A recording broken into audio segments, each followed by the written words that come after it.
जी देखिए, बिल्कुल मैं आपकी बात से मुत्तफ़िक हूँ। आप हम इस चीज़ से इनकार नहीं कर सकते कि नैब और बशमूल नैब के जितने भी कौमी इदारे हैं,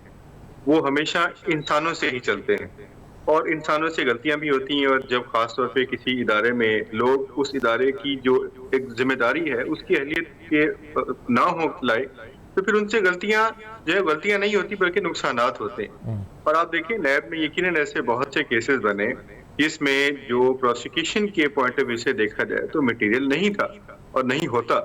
उसका अल्टीमेट सेटबैक जो है वो हमेशा नैब या नैब जैसे बाकी इदारों को मिलता है कि जब उन केसेज़ का हतमी फैसला होता है और किसी भी शख्स को जब ये कहा जाता है या अदालत ये फैसला करती है कि नहीं ये तो बेगुनाह है और इसके बारे में जो केस है उसको साबित करने के लिए सबूत नहीं है। आपकी बात बिल्कुल बजाय है कि ये गलतियाँ माज़ी में भी नैब से हुई और होती चली आ रही हैं और इसका तदारुक यकीनन होना चाहिए ताकि कौमी इदारों पे अवाम का जो एतमाद है वो बहाल रहे और कौमी इदारे अपना असल फ़र्ज़ जो है वो सही तरीके से निभा सकें और ज़िम्मेदारी को जो है वो बेहतर तरीके से परफ़ॉर्म कर सकें। नैब ने यकीनन बहुत से ऐसे केसेज़ बनाए जिसमें मैं समझता हूँ कि सज़ा के पॉइंट ऑफ व्यू से जो है वो सबूत नहीं था, लेकिन केस बनाए भी गए, बाद में लोग छूटे भी और उसका नुकसान यकीनन नैब को मैं समझता हूँ जो है वो भुगतना पड़ा।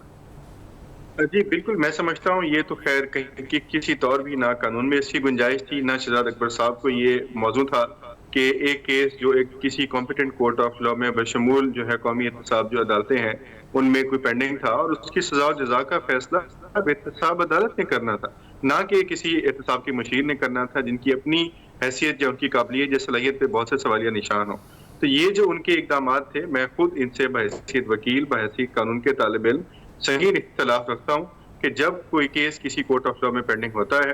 तो फिर उस केस के फेट का फैसला जो है वो अदालत ने करना होता है, तमाम सबूत और शवाहिद को देखने के बाद। किसी भी फर्द को भले वो किसी ओहदे पे फायज हो, किसी भी मनसब पे फायज हो, ये कतई इख्तियार नहीं पहुँचता है कि उस केस का जो है वो मीडिया ट्रायल शुरू करे और खुद से जजमेंटल हो जाए और ये कहे कि ये देखिए जी इतने सबूत हैं।